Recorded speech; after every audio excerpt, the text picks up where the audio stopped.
Charney Report.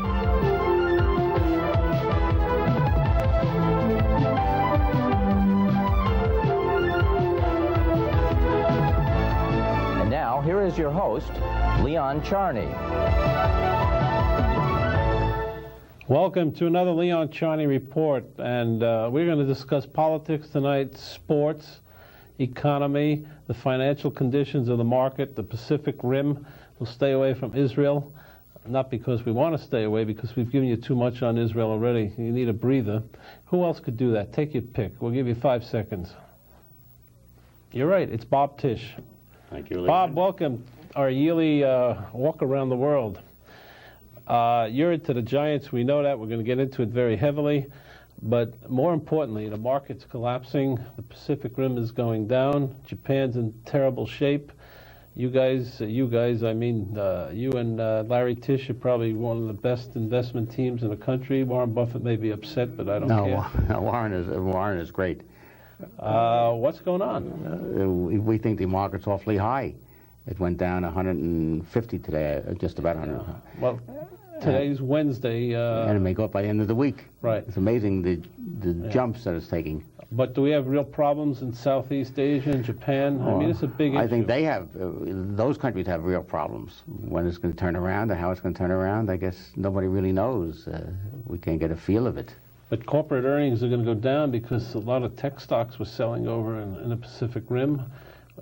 And the banking system, I heard, maybe you know this as well as I do, in Japan they want to downgrade the paper of the banks in Japan. Have you heard that? Yeah, well, as you know, what Japan did 10 years ago, they bought up the world, Japanese banks, and now they're getting back the properties that, fortunately, business is good in the United States, and they've been able to sell some of the properties, which they've taken back over the last 6 or 7 years.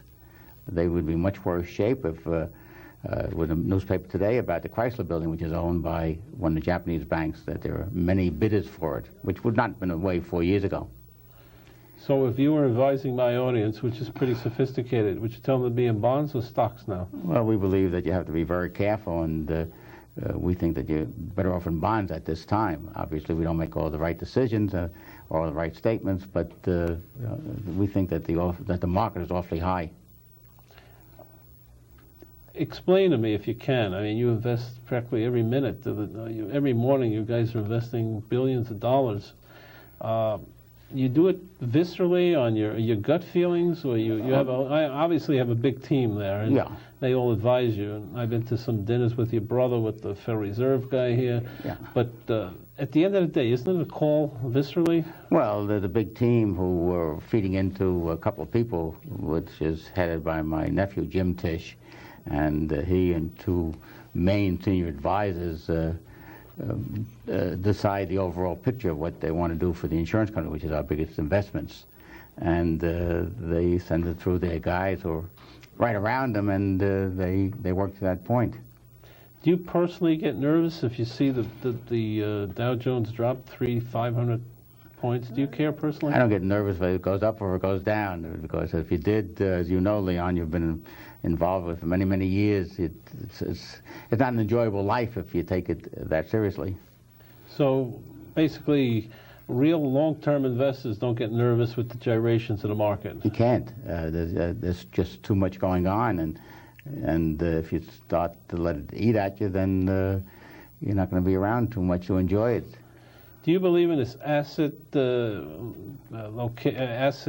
distribution? In other words, you should have 20% in stocks, 10% in foreign investments. Do you believe in that asset? Well, for most people who want to see that they're well taken care of in their later years, I think it's very important that they spread the risk and try not to get hurt and not expect to make the top dollar in the market. All right. What's the first paper you read in the morning, the Wall Street Journal or the Sporting News? I read in the New York Times sports section. So there that's more important right now. Answer. Now, basketball signed a huge contract yesterday, TNT and NBC, billions of dollars. Yeah, $425 million a year for 4 years, roughly $1.7 billion. Our contract is up in football also, and we go in negotiations on December 1st.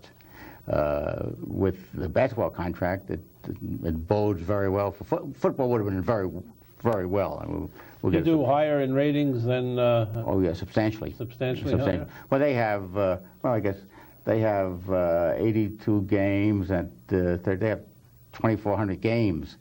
We have 500 games, roughly. So but our ratings are much higher. If they get a 7 or an 8, they're thrilled. They only get 7 or 8 during the playoffs. It was and we have to get a 15, 16, or 17. For a good game, we can get a 20. So we do much better in ratings than basketball. Well, I've been out of the country, and your kind assistant, Candace Leeds, told me you're in first place, which is something that was not reported readily in Israel, and not expected here to any great degree. So you're excited? Yeah, we're tied for first place with the Washington Redskins. We have finished. Everybody has played 10 games. We all have 6 more games to play. We finished all what we call bye weeks, when we take a week off. That's all behind us, and I just noticed in the Daily News today they're starting to handicap who's going to be in the playoffs, and basically they say that we have as good a chance as anybody, and that's what you work to in football, is to get in the playoffs. There's 30 teams and 16 go into the playoffs, and then you have to work your way. You're not a sure shot to be in a playoff? No, not yet. It depends. We have to win a minimum of 3, but hopefully 4 of the next 6 games, and we'll be sure to be in it. All right, which would bother you more, another collapse in the stock market or 3 losses in football? Well, they both fit into different categories, and you try and keep them both separate. We have not played well in the last several years. We haven't given the fans a great game, but this year we've been playing quite well, and the fans are very happy, as they are with the other New York team, the New York Jets, who are also 6 wins and 4 losses. But isn't it true that you were sold out for all your games? Oh, yes. We're working on a 1978 waiting list. We just finished 77, and we must have about 20,000 names on a waiting list. I saw an article about Green Bay, where people go from family to generation to generation. Well, that happens here, too. Same as the Giants? And Washington Redskins had that, the Giants, Chicago Bears. There's about 6 clubs that never have any tickets available to sell. Green Bay, it's a religion with them, and particularly over this last couple of years. Last year they won the Super Bowl, and they had a great team. And I've been in Green Bay. We played there 2 years ago, and it's the whole town. Obviously, the whole town. They're all excited. Yeah. Do you get nudged a lot? Nudge is a Yiddish word for people bothering you, as you know, for tickets from people? Not particularly. This year more. Tickets? The season tickets, we get a lot of people who ask me, and we put them in rotation as we see what we have. The only season tickets we get are those who don't renew. And as you say, most of the people, as they pass on, they pass it down to another generation or a friend. So we only get back about 150 to 200 tickets a year, and those are the ones we start taking off the waiting list. All right, President Clinton calls you up. He says, Bob Tisch, I'm in love with the Giants, and I really want to come see the Giants with Bibi Netanyahu, who's got 60 bodyguards, by the way. And President Clinton has, who knows, 300, 500, we don't know. What happens? A lot. What happens? What you happens? Get tickets? You work it out. Yeah. You get somebody to give up their box, and the bodyguards stand all around it. We have it all the time. That we get calls like that. Really? Governors or senators or important people, and we just work it out. There's no reserve area at all for VIPs every week? No. Every ticket is sold? Every ticket is sold. So it's a real headache. Yeah, when we get a call, we just have to work it out, which we usually do. And obviously somebody of that caliber wants to be in a box. They don't want to be exposed to the elements and exposed to the people.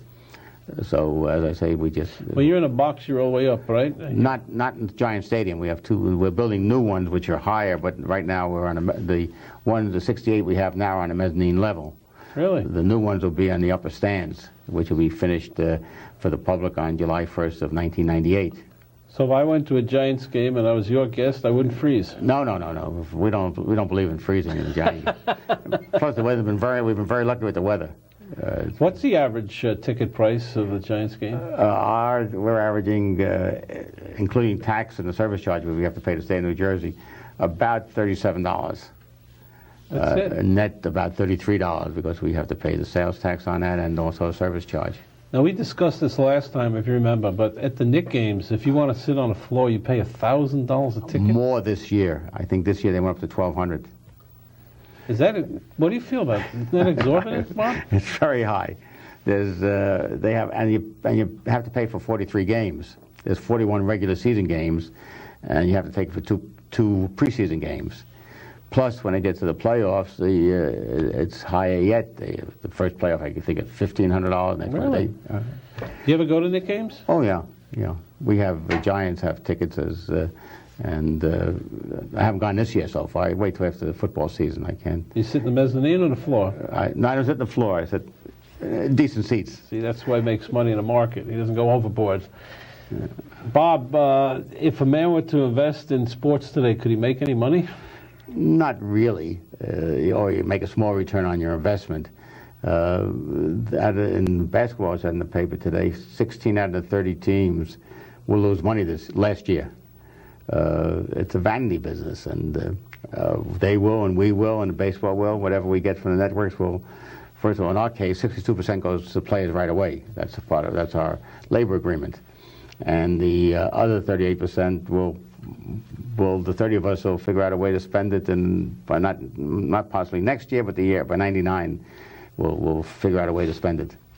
I read an article when I was overseas, by the way, that the Marlins, they won the World Series, yes. Right? I'm really out of it.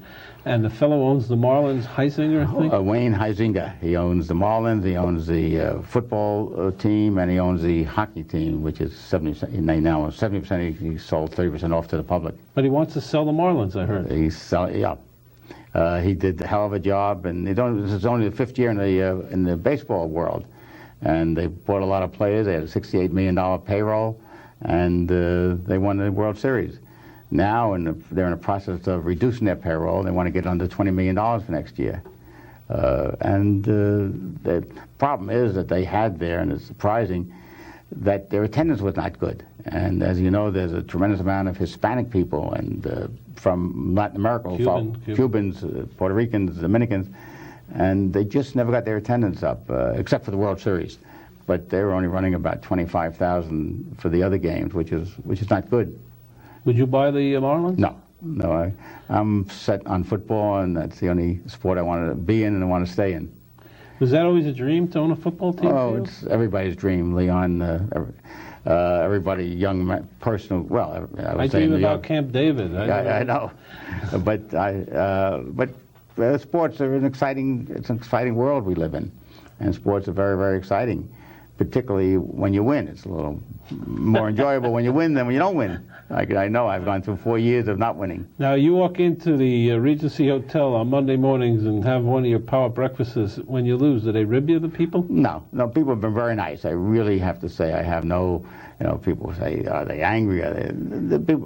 People have been very, I walk through the stadium or walk through the parking lot where they have all the real Giant fans who cook out there when they get there 11 o'clock on Sunday morning. And people have been very, very nice. And we've had 4 tough years. We have not given them a good team. And we now are on the right track. We got the right coach. We got the right coaches. He brought in other coaches, and we have decent players. So at least now they have something to root for. I knew a lot of friends of mine that got divorced because Sunday football. They were called the football widows. It may be me because I watch. Does your wife? You watch? I watch 3 games on Sunday and 1 on Monday. Wait a minute, you don't go to the game? Yeah, I mean, I go to 1 game. If we play at 1 o'clock, then I get home about 5 o'clock to watch the 4 o'clock game. Then I watch the 8 o'clock game. And then on Monday night, I watch the 9 o'clock game. In about 4 weeks during the season, we have a Thursday night game. Is your wife thrilled with this? Well, she's fine. I mean, she's seen it a lot and been through it a lot, and it works out fine. She's a fan, and my children and grandchildren are fans. Well, thank God. Otherwise, you'd be in real problems. Otherwise, I'd be out there alone. All right, we're going to come back after a break and talk some more with Bob Tisch, who's always fun to talk with, and he tells you the truth, the inside of what it is to be the owner of the New York Giants, the dream of every man except me. I'm dreaming of Camp David, so look where I'm at. We'll be right back. We're back. I'm Leon Charney. We're about the Camp David peace treaties, and Bob Tisch is here, and he's talking to us about the New York Giants and how he lives through the New York Giants. He's like a Talmudic student. He studies 4 or 5. Do you get any nuances when you see so many games? You have a general feeling. The answer is yes, and it's easy. And you have to realize that when I go out to the Giants, which are out here in New Jersey, there's 30, 40 people that their whole life is football. Of course. So when in discussions you have to... So let's say you see a great running back. See, I know the lexicon. And do you call up your GM and say, we ought to get this guy one day? No. You never interfere? No. First of all, nothing would happen now. But after the season, they become free agents. We have a chance to look at them, or when we draft them, which is usually in April. But we have a list of all the players who are not playing right now, and because of injuries, we all bring in about 3 or 4 players during the season. Now, do you get involved with that too? To some degree, I go to the meetings, but they're extensive, and they put a lot of hours in, and there's a lot of people in the meetings, and I figure the best thing I could do is not put in my 2 cents. It's a real big business. Oh, it's a big business. It's getting bigger all the time. I remember I knew a few guys. You may have known them. Bob Schmertz, who died. Oh, yeah, I know Bob Schmertz. Levin. They all owned the Boston Celtics, but Red Auerbach used to run it. Right. These guys were lucky if they had a seat and popcorn. Yeah. They were spilling all the money out, and this guy, I hope I can get a seat. I said, you own the team. He said, well, it's up to Red. You know, Red was running the whole team. Unfortunately, Bob died, as you know. Right. His wife, Phyllis, as you remember, she remarried, and her husband just died, her second husband, in England. Right. Levin moved out to the West Coast, and he died also. He owned the Seattle team or the Portland team. Schulman owned the Seattle team, and Levin owned the Celtics at one time. And Red Auerbach is still with us. It's unbelievable. Is he still running the Celts? No. But he's honorary chairman, and you go up to a game, and he tries to he lives in Washington, as you may know, and has lived in Washington all these years. Right. And he tries to make as many games as possible. He still looks good. Terrific coach. Yeah. One of the best. Oh, the best. Now tell me, these all sports radio shows, do they help the sport? Oh yeah, keep the interest up in the sport. The biggest one in New York is the Fan. These fellows know and young ladies who are on the show, they know they're talking about, and we have a lot of it on television. ESPN, HBO2, there must be 4 cable channels every night that are reporting on football and/or sports. And you watch that too? I watch some of them. Boy, you get interviewed a lot by these channels? On sports, yeah. New York being the mecca of this television radio world, everything happens coming out of New York. All right, football is a great thing in this country. Everybody cares about it. Everybody loves it. It's the national pastime, or more so than baseball. Now let's talk about the United States a little bit, because we have to use your wisdom for other things. Fast track was turned down by Congress against Bill Clinton the other night. Yeah, I noticed that. And what do you think of that? Well, it was political as it was carried in some of the newspapers. I think I should explain it to the audience. Fast track really gave the president the ability to negotiate trade deals without running back to Congress and then going to have Congress renegotiate these deals. It seems to be very important. What's interesting there politically is that Jerry Ford had it, and Jimmy Carter had it, Ronald Reagan, everybody had it. And they all had the Congresses that were against them. So when you read this, you were a big Democrat at one time. I don't know if you still are. Still involved in both parties, particularly in the city of New York and state of New York and the state of New Jersey, where my 3 candidates won, Mayor Giuliani, and Governor Whitman, and Governor Pataki, who will be running next year. It was carried by some newspapers that it became a political situation. I think the president had the Republicans tied up, but the Democrats bolted out from him, and we weren't able to put it all together again and bring it before a vote. But that's a schism now between the Democratic president and the Democratic promise. It portends something tough down the road. I mean, you're a Democrat and you're supposed to be able to control your Congress. It tells you, in my opinion, what it tells you is these Democrats are really worried about being reelected. They're up every 2 years. Exactly. And there's something not connecting with the idealism of the Democratic Party. That's exactly what the papers are carrying, that for personal reasons and other reasons, political reasons, the Democratic Congress well, never hit the House. It was only knocked out in the Senate and never got to the House. That they couldn't get together the 51 votes they needed.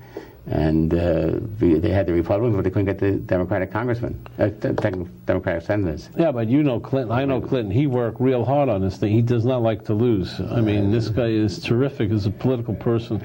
Maybe the best I've ever seen. Oh, he is the best as a political person. He's unbelievable. And basically, he's a closet Republican. Look what he's done. I mean... Yeah, but he's done a good job. The country's at best employment record, best interest rates are low, business is good. National debt is down. National debt is down. The president has done a great job, and you got to give him a lot of credit. Fortunately or unfortunately, I guess at this stage we have term limits, as you know, and this is his. You're allowed to run 2 terms in the Senate and also in the city of New York. And I'm sorry, for the presidency. And Senate can go on forever. Senate can go, as they Try do. A guy named Strom Thurmond. Yeah, what, he's 94 now? Right. He's got a 40-year-old wife. Yeah, that's what keeps him young. But the president's done a great job. You have to give him a lot of credit. I think there'll be a big fight on both parties for the nomination for the year 2000 election. All right, let's run through that for a minute. We know we got Gebhardt and Gore are definitely going to run. And what do you think? You think Bill Bradley will run too? Bill Bradley is trying to. I was at a Democratic convention in Chicago in July, and every party I went to, and I went to many of them, was for 2000. Nobody was giving parties for 1996. I know, I was a delegate there. Well, you saw it, and that Bradley had a party, Gebhardt had a party. It was all for the year 2000. And you think Bill Bradley is? I just don't think Bill can put it across. He is a nice man, very intelligent, but he just I'm surprised he's been... I'll tell you what Bill Bradley is, in my opinion. I was his lawyer at one time before he went to the Senate. I defended him on a matter against the New York Times. He's a great student. He's a great scholar. Rhodes Scholar. Right. I'm not sure. I agree with you. I don't know if he's got enough of that pizzazz in him to make it all the way. I got to agree with you on that. And he was in 2 terms or 3 terms? 3. So he had 18 years of experience. You know, his first campaign manager was a woman called Susan Thomases, who became the best friend of Hillary Clinton. Yeah. And she ran his first campaign, and I was there as an attorney. I saw him at a basketball game. I reminded about the fact that he owed me legal fees. He sent me an autographed basketball. That's what I got. But then you got the Kerry the Kerry name. You got Bob Kerry in Nebraska, and you have John Kerry of Massachusetts. Right. What do you think of that? I could not tell you who was going to be the candidate in the year 2000. I think it's much too early to. I just think the 2 leading candidates, Gebhardt and Gore, may have a lot of problems. I think Gebhardt particularly will have a lot of problems. Gore controls the machinery of the Democratic Party in Washington, the national machinery of the Democratic Party, with the help of the president. How much these scandals will hurt him, or how much I don't know. But if I had to guess one person to be the nominee, not the president, I think it would be Al Gore. You know Gore. I'm sure you know him very well. Do you think he has the charisma to move the nation? He's trying hard.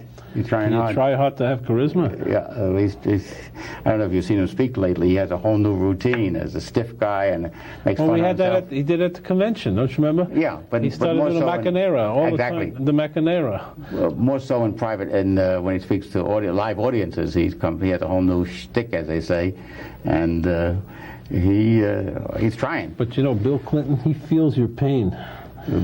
Bill Clinton is a great politician. Pain. When you lose a giant game, he feels your pain.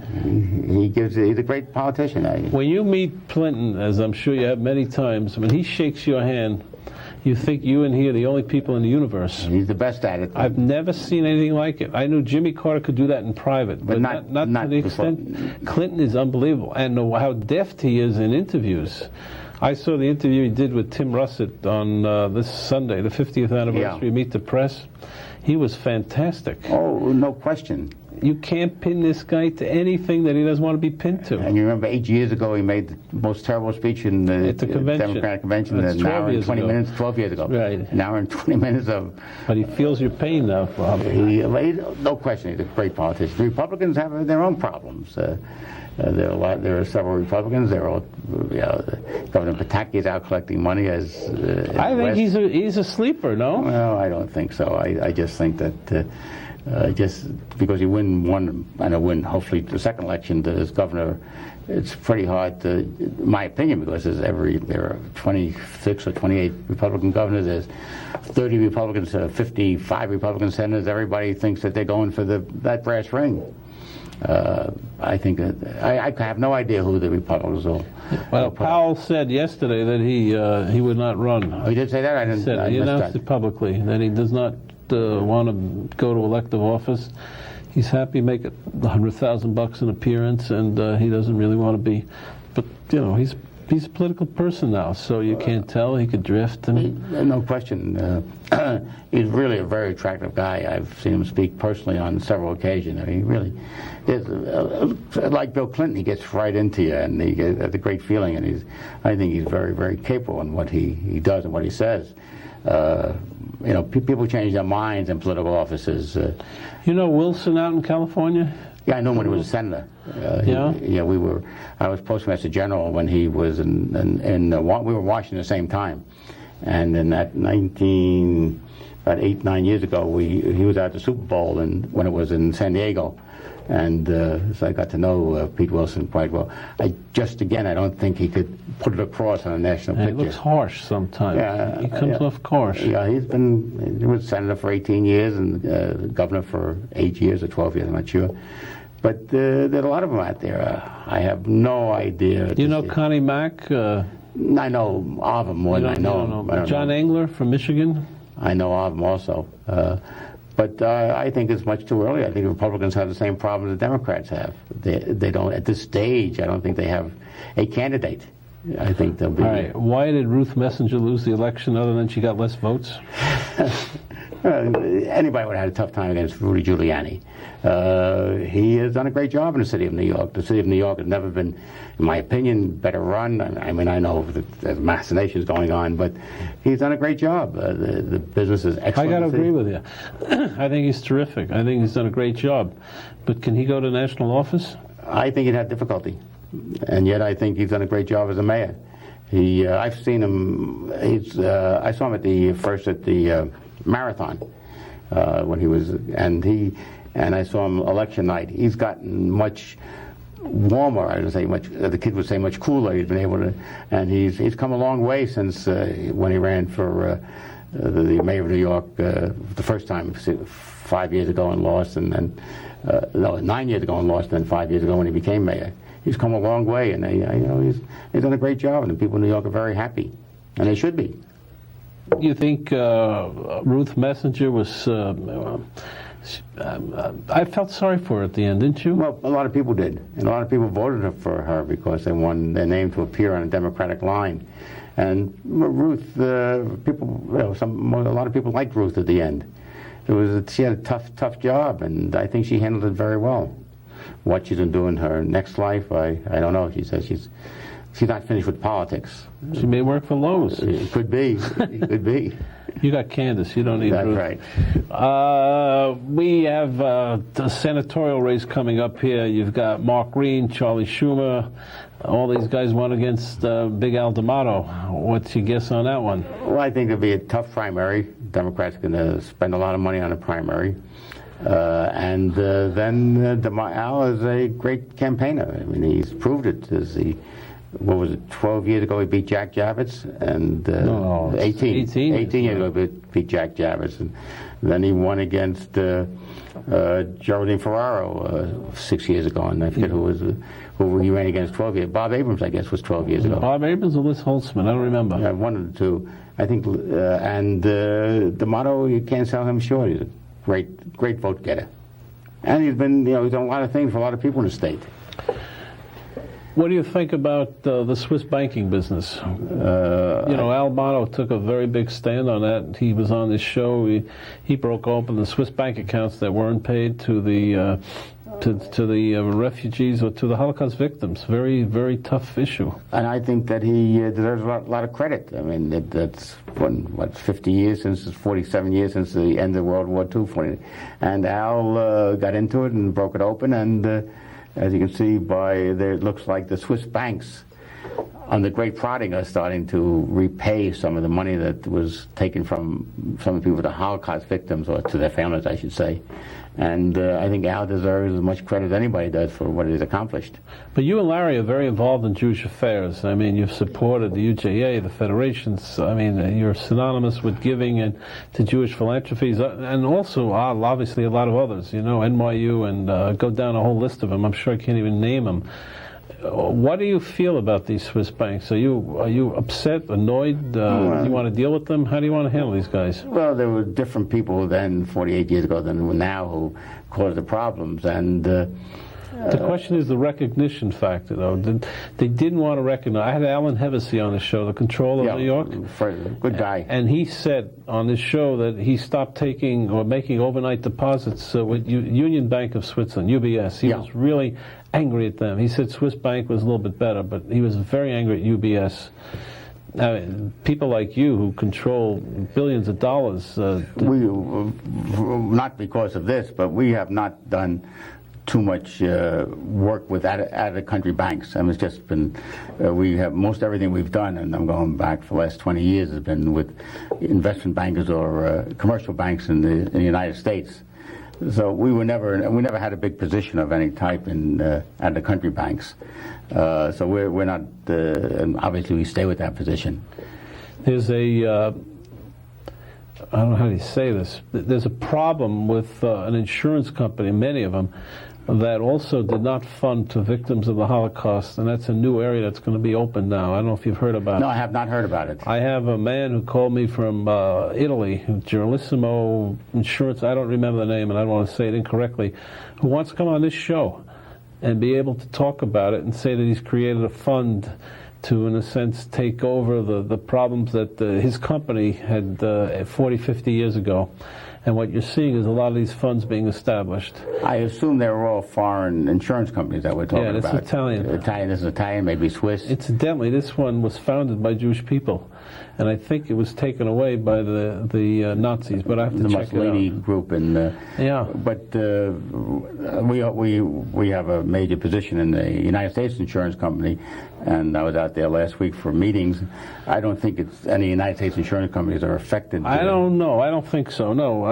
But, you know, I'm going to cut for a break, and I'm going to tell you that basically, if you go back in history here, you're going to find that the United States government was a little bit, let's say, a co-conspirator with some of these other operations. I'm going to talk to you about the Rockefellers and the Dulles brothers. Nelson Rockefeller, I'm probably you know, was very instrumental in this, and it's all coming out. The history is coming out. And then we'll talk about an easier life of John Kennedy, whom I'm sure you knew also. We'll be right back. Continue our chat with Bob Tisch. We know the Giants are maybe going to win the playoff. We hope we're going to see a party here because of that. And he tells you to stay in bonds, but play a little bit in the stock market. We'll be right back. We're back. We're talking with Bob Tisch. The only one who appears more often on this show than Bob Tisch is Ed Koch. You remember Ed Koch, Ed Koch, I know him very well. He's a judge now. He loved it. He loved it. He's terrific. Ed, you got to give Ed a lot of credit. A lot of people come out of office and feel badly, and they're not. But Ed, from the day he got out, he's done very well, and he handled himself very well. He's terrific, and he knows a lot about everything. You know, he's a critic at the movies. He writes a column. He's a partner in a law firm. He does a radio show every day, and he punishes people because they didn't vote for him. And now he's a judge. He's the judge of the People's Court. Well, I guess he tapes it. He told me he tapes it about 2 or 3 times a week. And he's very good. He's very good, and we love to have him here, and he loves to come. If I don't invite him on in 6, 8 weeks, he says, "What's the matter? Something wrong?" No, Ed's very good, and he's done a great job for himself since he got out. And you know who we both love? We should say something nice about him because he's a terrific guy, Mayor Beam. Abe Beam. I thought you were going to say Abe is 90 now, maybe 91. More. And he watches us every week. He's watching us right now, Bob. Yeah. And we just want to tell him that we love him. Abe's a wonderful gentleman, and happily he's around. I see him at breakfast, and he's busy and he's active. And as you know, Mary died about 3 years ago. But Abe is still out there. He's really a very nice man. Let's see. We got John Lindsay, he's an ex-mayor. We got Abe Beam. We got David Dinkins. David and Ed. We have 4 ex-mayors. 4 ex-mayors. And ex-presidents, we have Jimmy Carter, Jerry Ford, Ronald Reagan, and that's it, right? Yeah, yeah. And Bush. George Bush, Yeah, you're right. yeah, Thank right. you, boys. Yeah, I forgot about George Bush. He opened his new library last week, and I understand sensational. I understand his one son is governor of Texas. He's the guy we didn't talk about. He's a long shot. George W. Bush, that's the name you hear a lot in the Republican Party. He is a long shot to make it. He's got a lot of personality, too. And his other son, Jeb, is running for governor of Florida. And is he going to do it again? Yeah, and he'll make it this time. He should make it this time.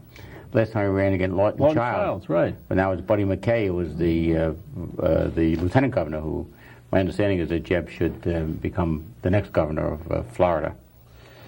You have a political section in your office. No, you know every political personality in the world. Jeb's been partners of ours in Dade County, where we've done a lot of commercial building, and he's a very, very nice young man. And he's fortunately for Jeb that he speaks Spanish fluently. His wife was born in Mexico. Right. So it's a big Spanish population in all of Florida, but particularly in Dade and Tampa counties. What about Jack Kemp? Is he gone? Oh, Jack's great. Can he become president? I don't think so. I really don't think so. You know, for you to make a comment negatively about anybody, it hasn't happened since 1944. You know, since probably your grammar school teacher said something. I don't remember. You don't make bad comments about anybody, but what you say is they may not make it, you know? Yeah, but Jack is... we get the feel out of you. Jack's done a great job, and Jack's a decent guy, and Jack and his wife Joanna, as you know better than anybody else, are very involved in Israel. And I think he's going to have a tough time. You know his wife is very involved in Israel? Newt Gingrich.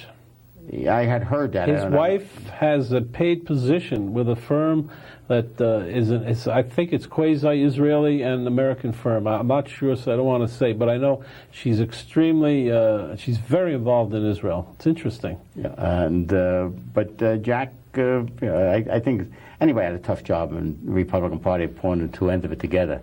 And how it can come about, I don't know. I think you agree that their last two candidates, the last two times they ran for office in the Republicans' presidential office, they had their problems amongst themselves more than anything else. Bob, you're a Jew. We can't deny it, right? And don't tell anybody. And we'll hide it. He came out of the Laurel and the Pines. They don't exactly have WASP principles in the Laurel and the Pines from Lakewood, New Jersey. You know that there's a huge issue going on in the world today about who is a Jew. There's a conversion bill that's going on in Israel. I know you're not up to date with all the politics of Israel, but you know what's going on. Yeah.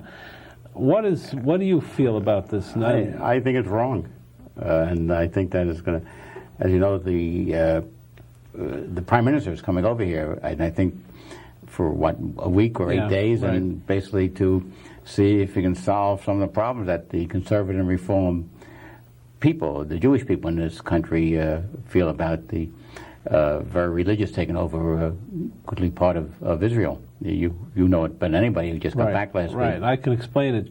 Are you offended by it? I mean, you people donate a lot of money to Israel, and you're very Jewish. Your brother Larry Tisch's apartment was used as a secret hideout when Menachem Begin had to have a special meeting in the Camp David business, and I know about it, and I'm one of the few who know about it, and we don't talk about it very much. You and Larry were together when you went to with the president, right? When you went to Libya, was it, or not Libya?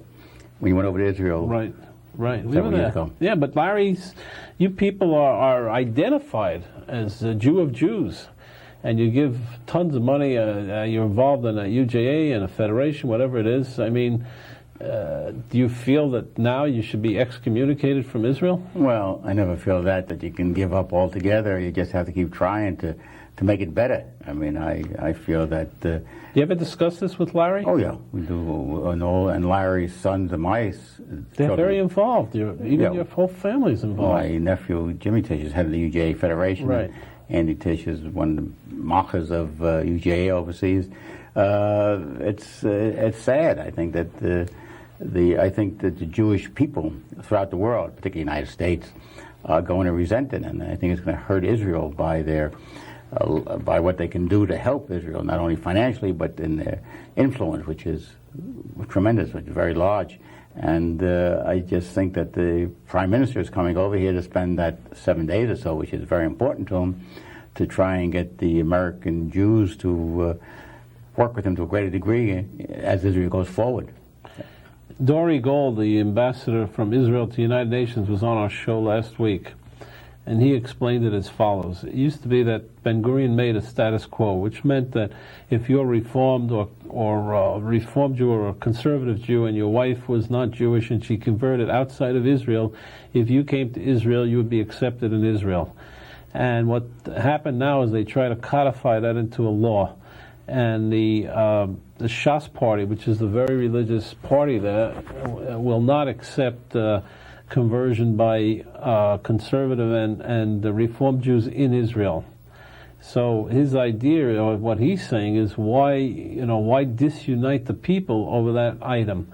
If you talk to a Reform rabbi or a conservative rabbi, they will tell you that they feel at this point in life they want to have equal rights and they want to be accepted in the land of Israel, which is the homeland for all the Jewish people. Now, one of my closest friends is Ezer Weitzman, who's the president of Israel. And he's obviously involved in this as much as everybody else.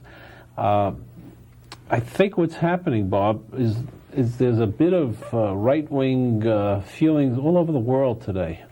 Everybody is either becoming fundamental or extreme, and no one wants to be able to get into a dialogue with the next party. This Sunday, we will play an interview with David Hartman, who's an Orthodox rabbi, but very inclusive, scholar in Israel. Says we must welcome the Reform and conservative Jews. We must bring them into us and make it. He says Judaism is a family, but he said to me, Leon, as soon as you play the tape, and he's funded very well. Charles Smith in Washington funds his whole organization, and he's got great people. He says, I'm going to be attacked, and I'm a Yeshiva University graduate, and I'm a pupil of Rabbi Soloveitchik, who was a great rabbi in this century. So we, all of us, don't really know what the answer is. And if you saw the New York Times, A.M. Rosenthal wrote a piece about it yesterday. He went to see Netanyahu, and he says, my big problem is not here in Israel. My problem is the United States. All of the world, but particularly the United States. Jew. Yeah. And Rosenthal was on this show a couple of months ago, and he admitted to me until he was 72, he never had a bar mitzvah. Yeah, he just had one recently. About 3-4 years ago. And his present wife is not Jewish. Is that right? And he is a very right-wing columnist right now for the New York Times. So it shows that I don't know what it shows, but it shows that we Jews have a lot of different opinions. But I think it's a serious problem. I do too, and I hope that somewhere, somehow, we can find a resolution that will satisfy all parties. Are you lobbied at all on this issue? No, I'm not. I'm not that involved in it at this stage. How about your brother? Is he involved? He's involved to a much greater degree, and his sons are. I haven't been to Israel, I guess, in 3-4 years since we opened the Tisch Zoological Society, which is a zoo in Jerusalem. I hope to go next in 1998, which is the 50th anniversary of Israel. Are you going to go over there for I'm going to go there for some part of that. That's nice. I gather many groups are going to be going over there for that, the Jerusalem Foundation, UJA, etc. But I intend to go in 98. Don't try to get converted when you're there. No. I don't know how they'll do it. I won't understand it. Let's talk about a serious topic. Iraq. Saddam Hussein. You think he's a danger again? I think so. I don't know why they didn't take him out when... Yeah, what have you heard? Have you heard anything on that? No, just that I guess President Bush was being interviewed. He said he couldn't see killing more people or having more of our American people killed, our boys in the uniform, to make that effort. Not to make an effort, that's not right, but to take that chance. And I just think that they made a mistake. I just think they should have gone in and bombed them out. I was over there during the Scuds of Israel. We televised from there for 18 days, and it was pretty rough. And the thing that had always bothered me was why Yitzhak Shamir allowed, in a sense, the United States to take the first hit at Israel. It was a deal. It was a done deal. And I interviewed Shamir last week, and I asked him about it. I asked him if he thought that was the right decision. and he said he thought it was because he had to show his alliance to the United States, and it was a risk, but it's something that you have to do, and it's not easy to be a prime minister of a country. And I know that the Israelis are very tense right now about this Hussein business. They're concerned. Very concerned. Very concerned. And it's interesting, and maybe you have the same feeling. Clinton has grown. If you would see Clinton talk about attacking a country 6 years ago when he was first president, you wouldn't take him seriously because you'd remember the fact that he didn't inhale or he exhaled or he didn't inhale, and he drafted. He was a draft dodger, period, or whatever he did. He circumvented the system. And but today, when you see him, you sort of have confidence in this guy. It's interesting, isn't it? The same thing happened with President Bush, as you remember. But Bush was a big war hero. Yeah, he was. He was in the Navy, I gather. He was a flyer. Yeah. Yeah, flyer. Naval flyer. He was a true war hero. Yeah. So, but they have to make some tough decisions. And very tough. I think that Clinton has some good people around him to help him make those decisions. How's the price of oil today? I didn't look today.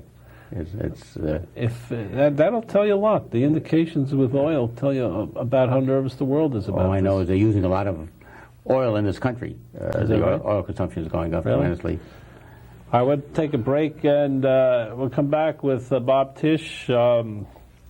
He's a man who's got opinions about everything and never says bad things about anybody. He fetches a little bit, and then you know to take the nuance. Candace Lee, she's an expert on him. We'll be right back. We're back. We're talking with Bob Tisch, who is a half owner of the New York Giants and owns a couple other things in the world. From the fact that he's wealthy, and it's known, I'm sure you're in the Fortune 500, right, Bob? That's a given. They're very charitable people. The Tisch are really charitable people. I've had some involvements with NYU, and I know that they give enormous amounts of money to NYU. And I think you're on the board, right? Larry Tisch is chairman, and I'm on the board of trustees. You're on the board, so he does really great things. Tell me, are you guys sorry that you sold CBS? Oh no. We did very well for the stockholders when we got them $80 a share for CBS, which is stock was I think roughly $40 when we went in, and 6 years later they walked out with $80 a share. So from that standpoint, that's what we're there for, is to do well for the company and the shareholders, who people own the company. Was there any excitement being attached to media? I know your brother used to... I was away for 2 of those years. I was in Washington as Postmaster General from in the first 2 years that Larry was over at CBS. And when I got back, it was pretty well set over. I was just on the board of CBS. I was not involved in the day-to-day operations. You work every day with your brother? Yeah. Is that it? It's a joint. It's a joint effort all the time. The office is next to each other with a small conference room in between where we had lunch. Where we have lunch today with 4 younger Tisch, Larry, and myself, and 2 other people from the company. Really? To schmooze what's going on in the world. I bet you some of the Tisches are not off. Probably kosher. Some of them. One of Larry's sons is married to a young lady who's kosher, and so they keep a kosher house. Interesting. Not my sons. They're. Your son is you're the grandfather of Forrest Gump. Right. And what's he doing now? The postman. Son? That's his? Yeah, with Kevin Costa, who directed it and is acting in it. Did you see it? No, it's not finished yet. It's opening. They have to open 1 week before the end of the year to get into the Academy Awards. So they're opening December 24th. He won an Academy Award for Forrest Gump. Oh, you were there, right? No, I was there, but he was on television. Yeah. Thanked his mother and his father and his 5 best friends. That was a great line because none of his friends know which are the 5 best friends. You know that one very well. Keep guessing, huh? Keep guessing. So now, a win in the playoffs or an Academy Award? Well, the Super Bowl is Academy Award. That's what I mean, the Super Bowl. The Super Bowl. There's 30 teams, only 2 teams go. So which would get you more excited? Winning the Super Bowl. All right. He's an honest man. Did you ever know John Kennedy? Didn't know him well, but I knew him, and I knew about several of the stories that have been written about him. So what do you think? They're true. You heard it here on the Charney Report. Tomorrow it'll be in page 6. Bob Tisch says all the stories are true. Seymour Hersh will kiss you and sell another 20,000 books. Are you going to read the book? I intend to. It's interesting and Seymour Hersh is a good writer. So I'll give you a scoop. In the years after Kennedy was killed, I represent a man called Earl Wilson, who was I remember Earl very well. You know Earl very well. And his wife... the BW. He used to call her Yeah, BW. I'm trying to think of her first name. Remember her name. Ruth. No, not Ruth. That was Ruth Royal. I can't remember her name. Anyway, he used to be referred to as the BW, and his son was Slugger. He had a tremendous amount of information on John F. Kennedy at the time, and he knew a lot about the women, Judith Exner, but he would never publish it. He was such a gentleman. Oh, he was nice. This would hurt the country. Was his wife's name Rosemary? Rosemary, you got it. And he would never publish, and I had heard these stories from him because I represented Earl when Frank Sinatra sued him for writing a book called An Unauthorized Biography. And it's a whole story which I've told once on the show, but he had terrific material. He was such an honorable man for a socialite column or a gossip columnist. He was terrific. Well, remember we had a few of them at that time. Leonard Lyons, wonderful guy. Frank Farrell. Frank Farrell, I didn't know, but I knew Leonard very well. None except I wasn't around when Winchell was around, but all of them, they never really try to hurt people. We used to go to a hotel called the Americana. The Royal Box, the Americana. Royal Box, the Americana for opening nights. I was there many times. That was your show. Yeah, we opened in September 25th of 1972, and we ran it until, we opened 1962, and we ran it until 1972, and we sold it to the Sheraton Corporation, which is now the Sheraton of New York.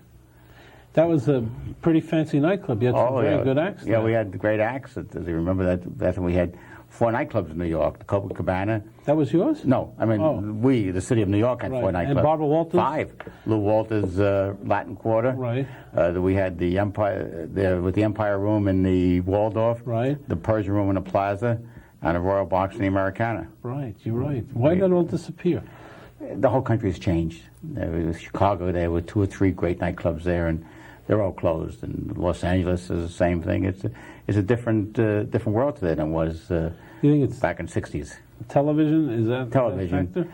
And television's having its problems now too because they're losing audience every year. The computers and there's so many things to do. Internet. Do you know much about the internet? I took a lesson today. Really? Oh, I take 1 lesson a week. To run the computer? Yeah. Does it help? At least I know how to turn it on and how to get the information. Today I spent the whole day reading about the New York Giants on the internet. Really? And you know how to find it too? Oh, well, the answer is yes, I can find it. I want to give my wife great credit. She's taking lessons. And Monday night for the auction at Christie's, she said, "You think it'd be on the internet?" I said, "Most likely, yes. Just take one of your books and see what their address is on the internet." And she found that it was .com Christie's, and she got into the auction at her home Monday night. Through the internet? Yeah, through the internet. Bob, we're running out of time. It's important, I think, to get an opinion from you. Do you think a guy like Hearst should write a book like this today or not? I really can't make a statement of it. I didn't read the book. I just read the comments on it. Should we let the myth stay there, or should we destroy the myth? There's a great myth about Kennedy. Well, there was a myth that, Hearst's not the first one who brought out some of these stories about Kennedy. Right, that's his theory, that he just brought it all together. He brought it all together, and Schlesinger and a few others. And right. You know this great Shakespearean author by the name of Kitty Kelly? Yeah, I know who she is. I don't know her. Would you read a book on the Royals?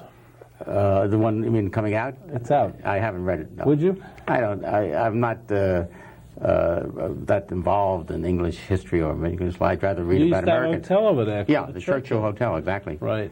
But I'd rather read about Americans, and there's so many books coming out that are good, so you try and keep it at home. That doesn't bother you? No, I feel badly that Princess Diana was killed in this accident, but it's a different world. We're out of time, Bob. I can only wish you not a playoff, and then a world, what do you call it, Super Bowl? Super Bowl. And we're having a big party. Candace Leeds will invite all of us. We'll be back next week to see if Bob is moving forward on the project.